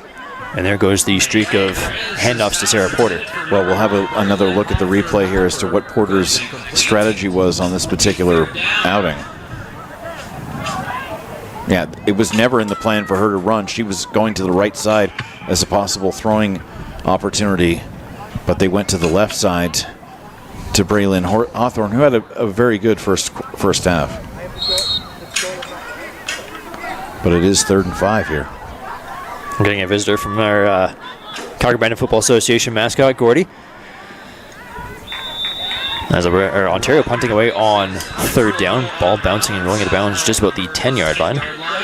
It's another long field for Alberta to try to claw back into this one and do what their male counterparts did earlier today out east. Execute a big comeback and win the game very late in it.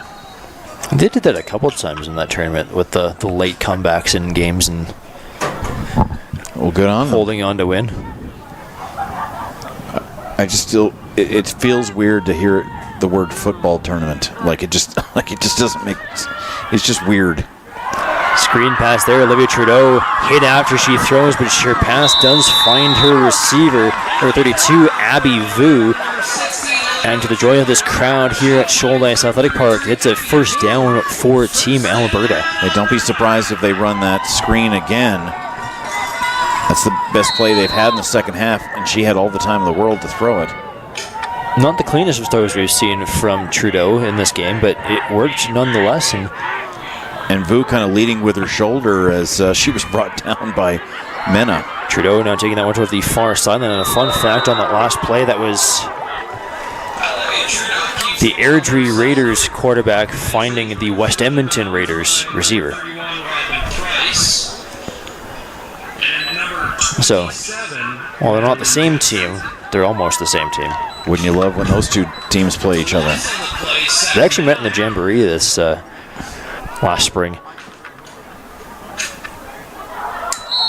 The PA guy probably had the easiest game or the hardest game of his career. One or the other. Well, regardless of what happens, the Raiders had the ball. That's what I mean. It was super easy. Olivia Trudeau lining up for the snap, dropping back in the backfield under pressure, fires. There's a flag down on the play. It's going to be roughing the passer, I believe. That pass was caught and fielded. That's Kara Litzenberger. Central bit of fire, too. Central bit of fire connection there. This is the first we've seen of Litzenberger in this game. In that Saskatchewan-Manitoba game, basically anyone who played in the first half did not play in the second half, which makes sense because they're going to be playing again in 3 days.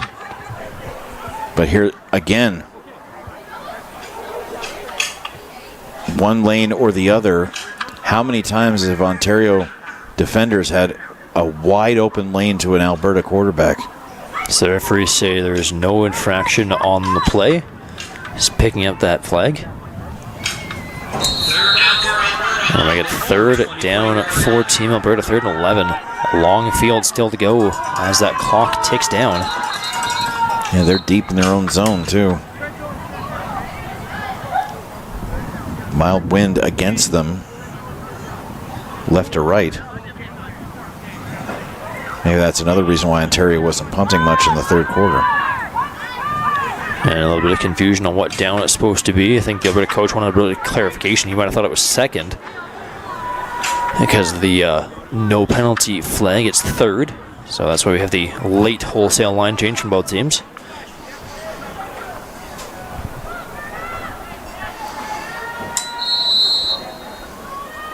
Alberta led this game 8-0, but have struggled to get any real consistency ever since that touchdown.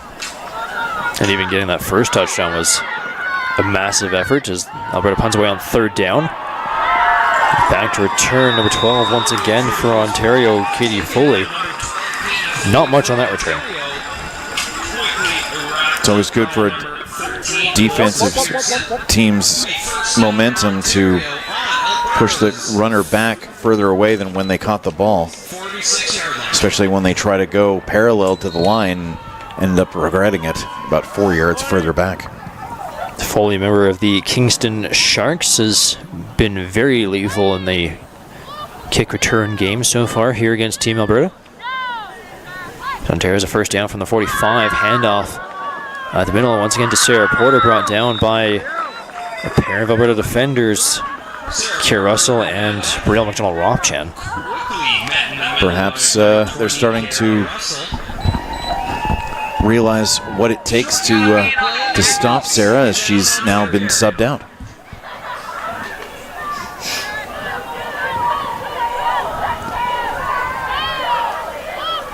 Ontario lining up in the shotgun once again.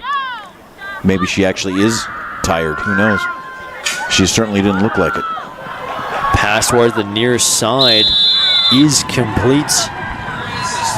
Spinarius finding Katie Foley. And all Ontario has to do here, Cole, is just slowly, methodically get down the field. Just 5 yards, 6 yards at a time. Try to burn some clock, especially before the 3-minute warning. Burn clock, eat up time. And kill momentum. Yeah, of course, the slower you work your way up the field, of course, getting those first downs, even if it takes you 3 downs to get it, really hinders Alberta's ability to forge a comeback here. As that screen pass towards the far side, Foley again on the reception, swarmed not too long later by the Alberta defense. Yeah, if you're Ontario, you're right, Dave. You just want to slow things down, take your time, maintain the 4-point lead. But of course, this is Canadian football where no lead is ever really safe. Well, like I said, if you've seen the 6-on-6 boys level where it's 68, 66, this shows you where the skill level of these ladies is. Quick hitter toward the near side, Foley again on the reception. We'll bring up third down for Team Ontario.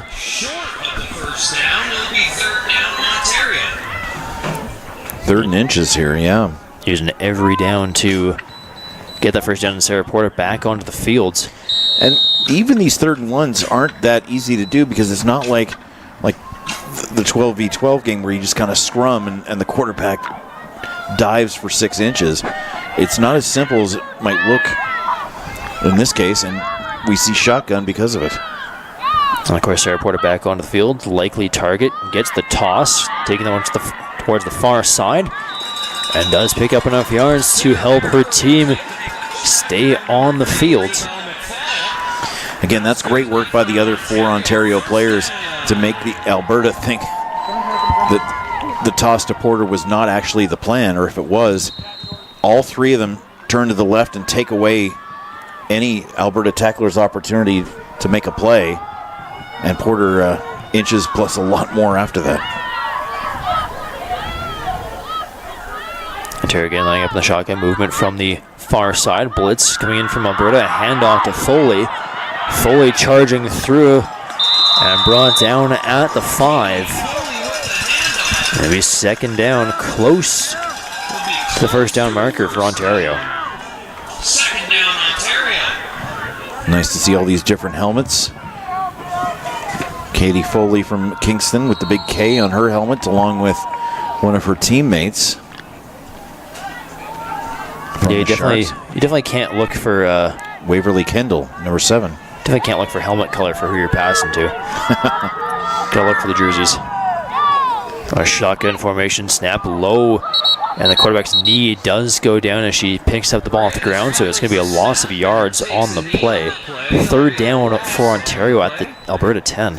And you saw how Foley was on the far right and then made the adjustment and seemed to have time and space, then made the adjustment to the far left and seemed to have even more. So that's how adaptable these offenses can be in the 6v6 game despite the narrower field. It's really amazing how much it opens up when you get rid of those few extra players. Well, it's like rugby sevens, although they play on the same regulation size.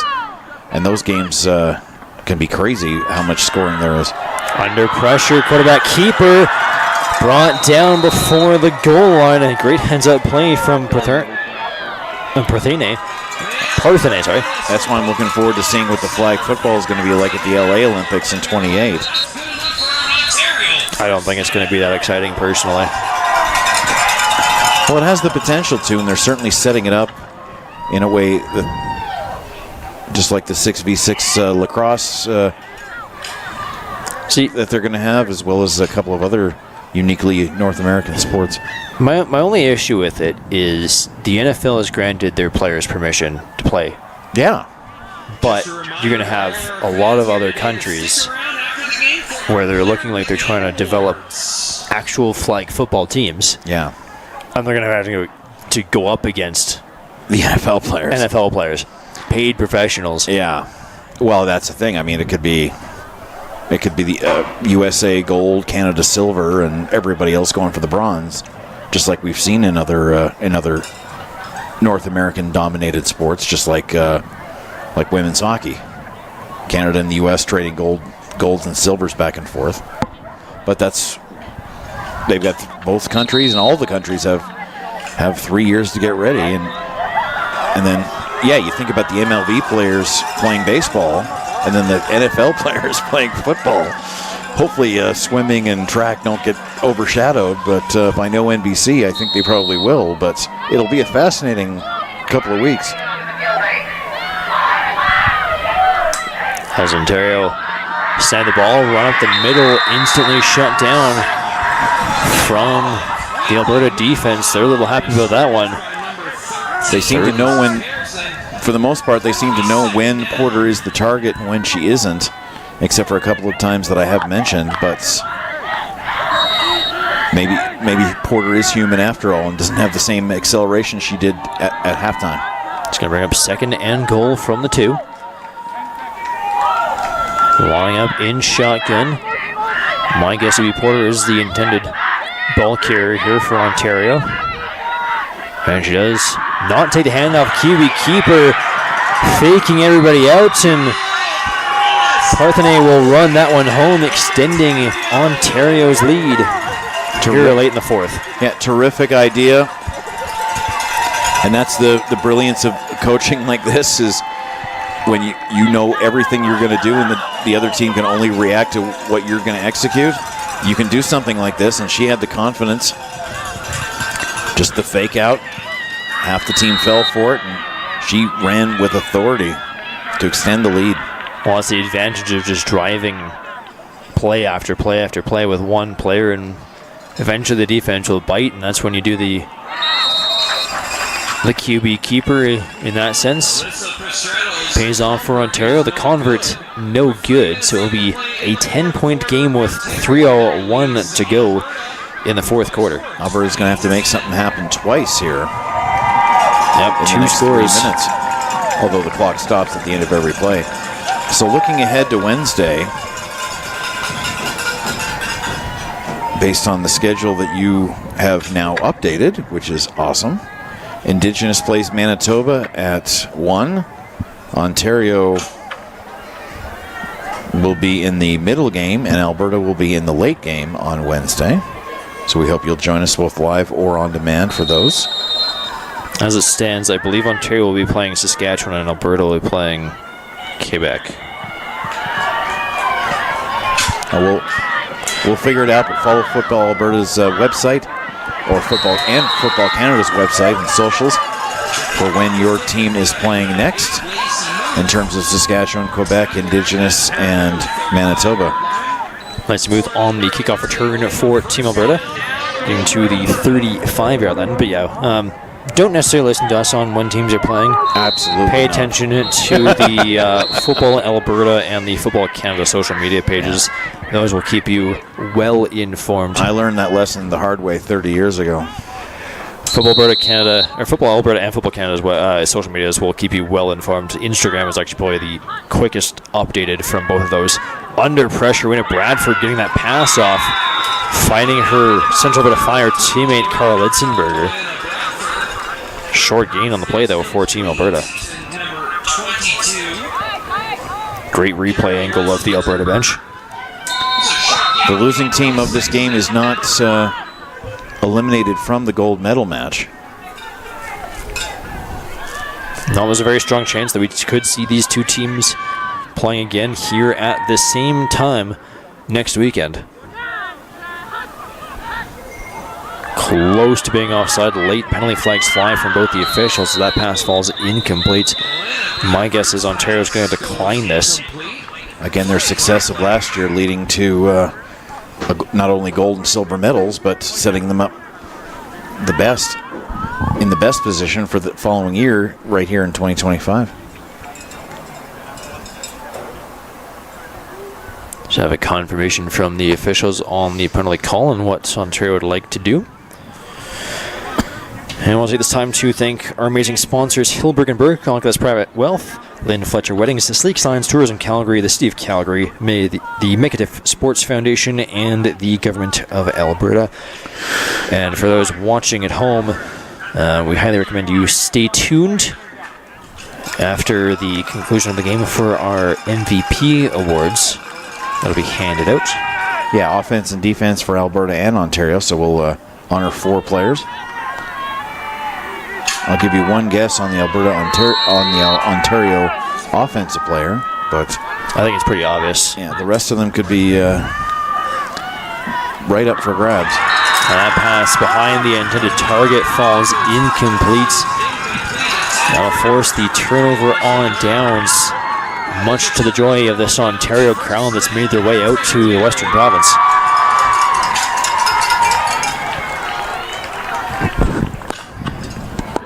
.2:19 to go in great field position for Ontario to basically kill out this game. Yeah, Alberta in 3-down territory right now for sure. But they have to get the ball back. Twice. I think your best option is a pick 6 and then an onside kick, but that is difficult to do. Oh, we've seen a couple interceptions today. Ontario's going to play it safe, keeping the ball on the ground with Porter. Short gain on the play. Being read again by that Alberta defense. Which doesn't necessarily need to get first downs in every play, just enough yards to keep drives alive over 2 or 3 plays. Yeah, just get your 5 or 6, and you should be fine. I don't know if the clock ran during that play or not, but it seems to be fixed now. So a little bit of delay in our technical broadcast area. Toss to Porter again. Brought down by a pair of Alberta defenders. More time, and we'll force 3rd down for Team Ontario, just killing off a bit more time on that clock. that's the thing. We're used to each other, but the people that are stuck in the booths with us, I'm not sure their ears are bleeding, but they might be sooner than later. Once again, just a reminder that after today's game, make sure to stick around for the Player of the Game award. And once again, we'd like to thank Tourism Calgary and the Government of Alberta for their support in this year's U18 Women's Championship. How long has this event been going on? That is a question I would have to refer to Google for. I think, don't quote me on this, but I think this is the 5th tournament. Well, that's terrific. A lot of Football Alberta shirts we can see in the crowd. Here's our fantastic merch sponsor, Matt Black. Been here most of the day. It seems like every event we go to, there's a different merch salesman, but they all do fantastic work. They've got some nice hoodies and t-shirts and hats down there, and they customize them right on site for you. So you're making your way down to Shoal Ice Athletic Park later in this tournament. Don't forget to get your swag. Prices actually aren't too terrible on them. I was working a baseball tournament earlier in the week, and the script said, tell us where you want the logo on the merch, and then we'll make it that way. So on the air, I was saying, if you want it upside down and backwards, they can probably do it. Probably. Is that right? It would be an unusual order, but they probably would make it happen one way or the other. Run for Ontario stopped by the Alberta defense. Does force a turnover on downs in Alberta. Not a lot of time to get 2 scores.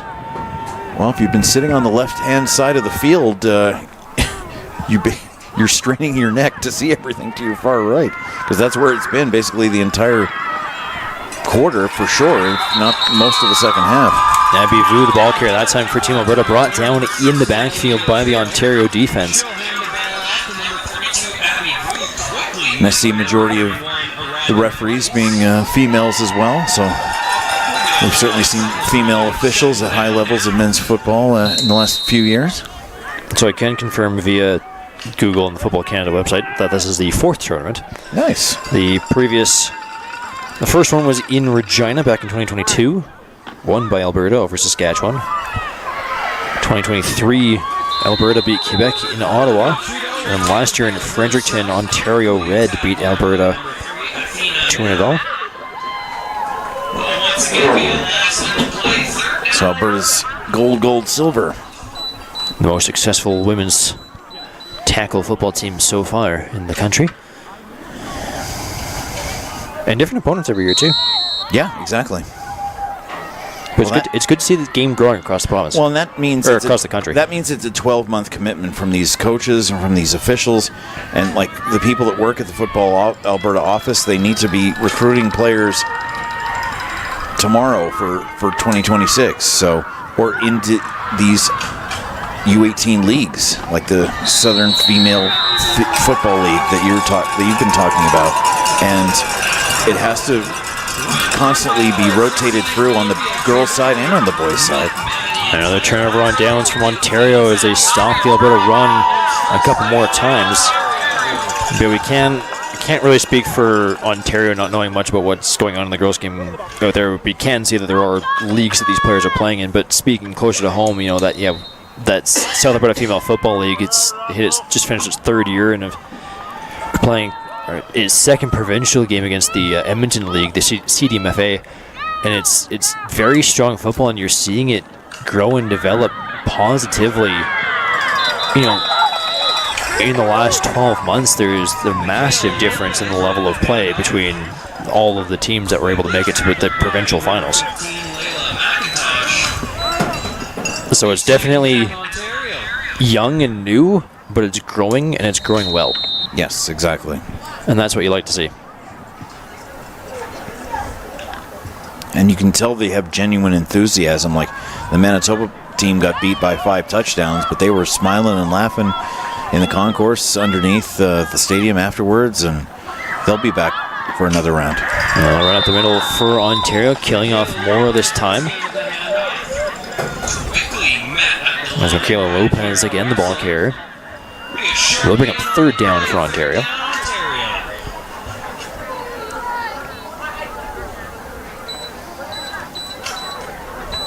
So regardless of what happens, Alberta was guaranteed to play in the 7 o'clock game on Wednesday. Ontario was guaranteed to play in the 1 o'clock game, just because of the hostness of the tournament. That is why... Well, any event, the home team will want the primetime slot. Well, especially on a Wednesday night, as that ball hits the cone and rolls out of bounds.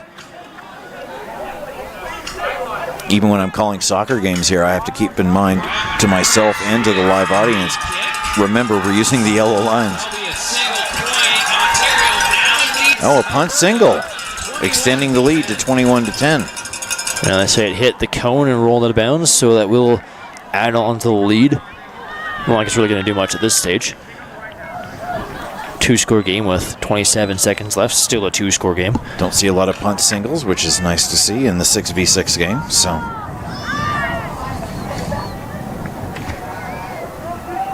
Yeah, a terrific punt. Whether intentional or not, but yeah, you got the point. Great job. And that'll give her more confidence, especially against the wind when we get to the more important games on Wednesday and Saturday.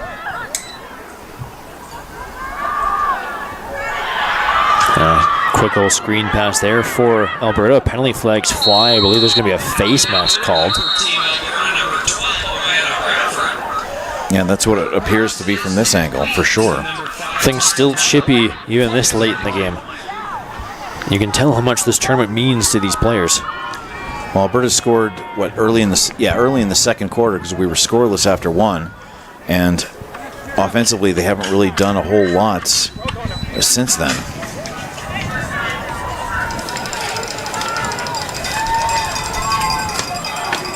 Again, the Football Canada website will have all the final statistical information and the play-by-play breakdown.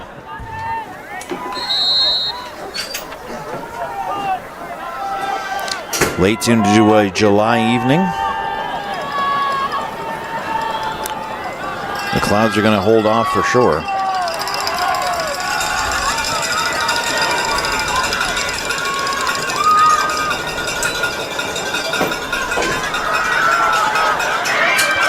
Deep throw.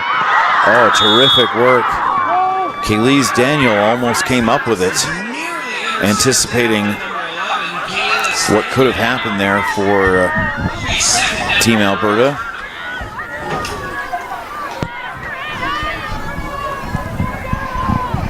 You could tell the crowd wanted that one, Dave. Oh, for sure. They wanted something at the end of the night, and they felt bad for Kaylee that she just couldn't hang on to it. Dorothy Trudeau, the intended target.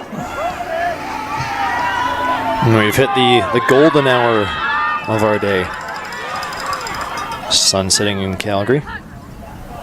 And a lot of movement on the line from Ontario. First time we've seen the sun in about 3 days. We got a little bit earlier. Today. But not much. First time I've It was seen very it in short. 3 days. Fair. It's been very, very rainy the last week, essentially since Stampede ended. Yeah, and thank God these fields have the drainage that they do. 30 years ago, Calgary wouldn't have been able to host an event like this. We'd be playing in the mud pit. Even at McMahon Stadium, so.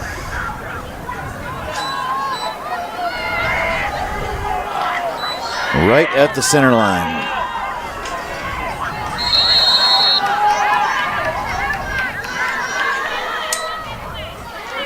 Bradford throwing.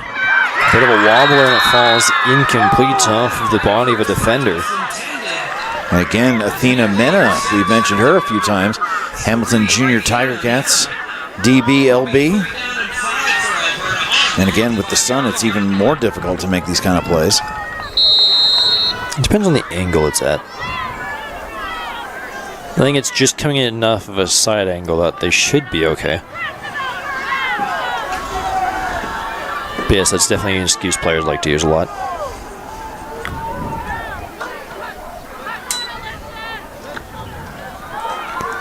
Bradford under pressure, scrambling, and Ruby brought down.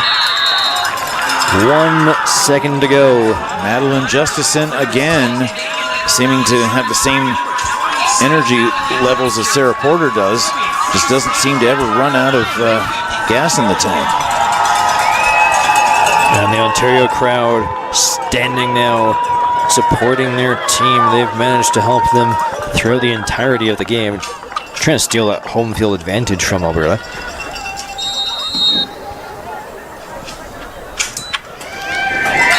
And that'll do it. 21-10 is your final.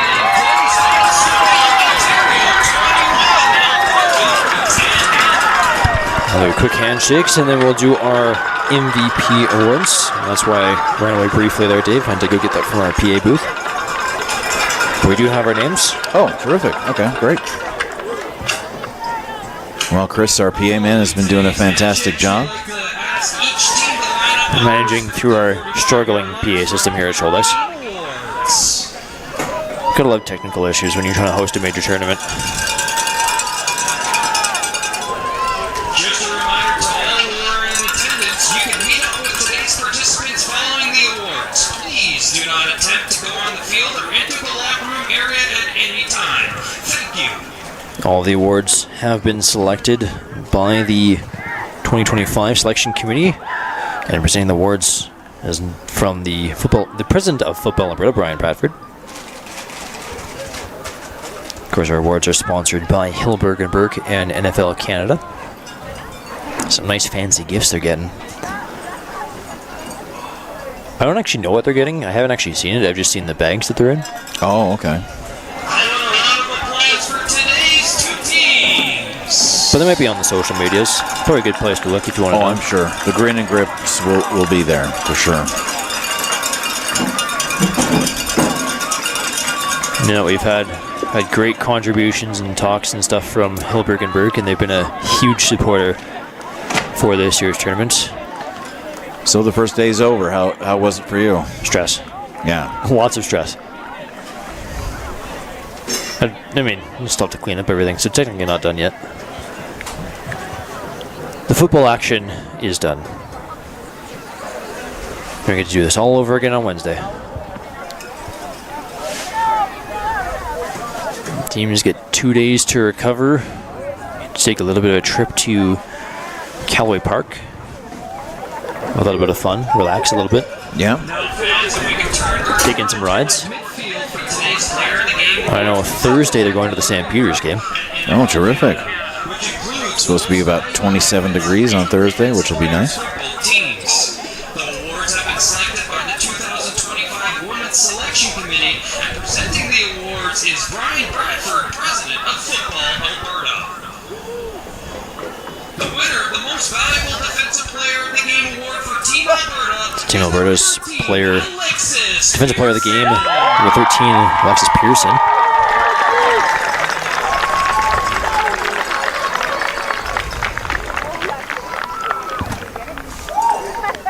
From Tabor, her first year at this event. And the winner for the Most Valuable Offensive Player of the Game for Team Alberta. Alberta's offensive player, hailing from the West Edmonton Raiders, number 5, Tessa Mutter. Yeah, she had a better first half than the second half, but I think you would say that about the entire team.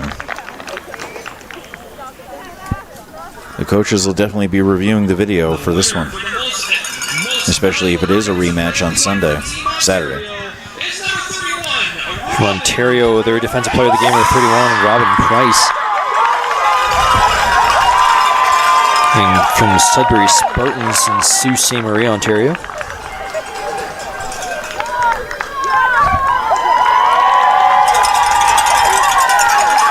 Oh, there we go. We can see part of the award, little trophy. And the winner for Most Valuable Offensive Player of the Game for Team Ontario is number 14. And the shocker of Ontario's offensive player of the game, number 14, Sarah Porter.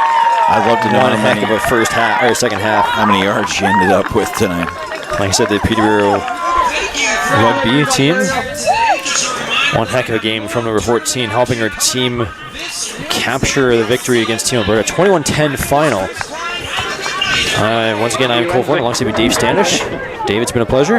Yes, we'll do it again on Wednesday, and we hope you all join us for those games. 3 on Wednesday, 3 on Saturday, and our entire crew has been excellent, both on the tech side and the play-by-play side, so we're grateful to be here.